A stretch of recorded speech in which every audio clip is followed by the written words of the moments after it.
Bretagne provoque des remous sur les marchés. À Paris, le CAC 40 est en baisse depuis 5 jours. Dans le même temps, la Banque centrale européenne continue à distribuer des centaines de milliards d'euros gratuitement aux banques. Si le système devait à nouveau surchauffer ou déraper, votre épargne serait-elle à l'abri? Élément de réponse avec Natacha Königsberg.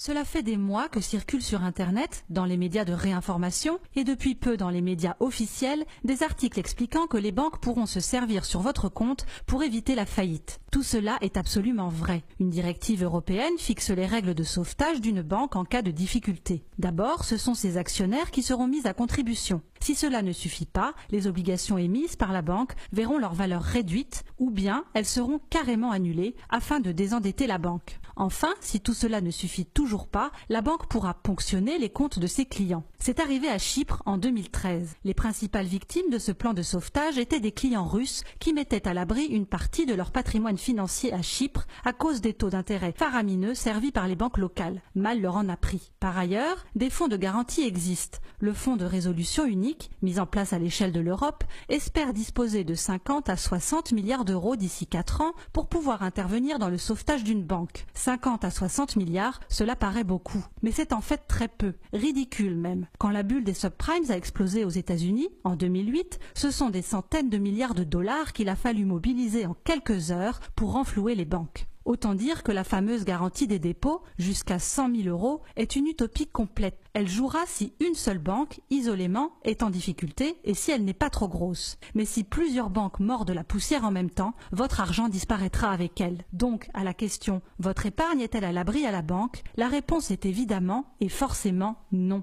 Aucun banquier ou conseiller financier honnête ne pourrait vous dire le contraire. Aujourd'hui encore, le sauvetage continue. La Banque centrale européenne, en fabriquant de la fausse monnaie à tour de bras, qu'elle prête aux banques européennes à taux zéro, porte à bout de bras le système. Votre argent est-il alors à l'abri sur un contrat d'assurance vie? Les Français sont en effet de très gros épargnants. Ils ont placé 1600 milliards d'euros sur ces contrats. Seulement voilà, les sommes placées en assurance vie, de par la loi, doivent être majoritairement investies dans des emprunts d'État. Sur ces 1600 milliards d'euros mis de côté par les Français auprès des banques ou des assureurs, au moins 60% ont été aussitôt prêtés à des pays qui en ont besoin pour boucler leur fin de mois. Et le premier pays auquel les banques et les assureurs français prêtent de l'argent, c'est évidemment la France. Résumons donc, vos dépôts bancaires ne sont pas du tout à l'abri en cas de crise majeure ou même moyenne. Et l'argent placé sur les contrats d'assurance vie ne l'est pas non plus. Si un gros pays emprunteur annonce qu'il n'honorera pas tout ou partie de ses dettes, les contrats d'assurance vie perdront 10, 20, 30% de leur valeur d'un seul coup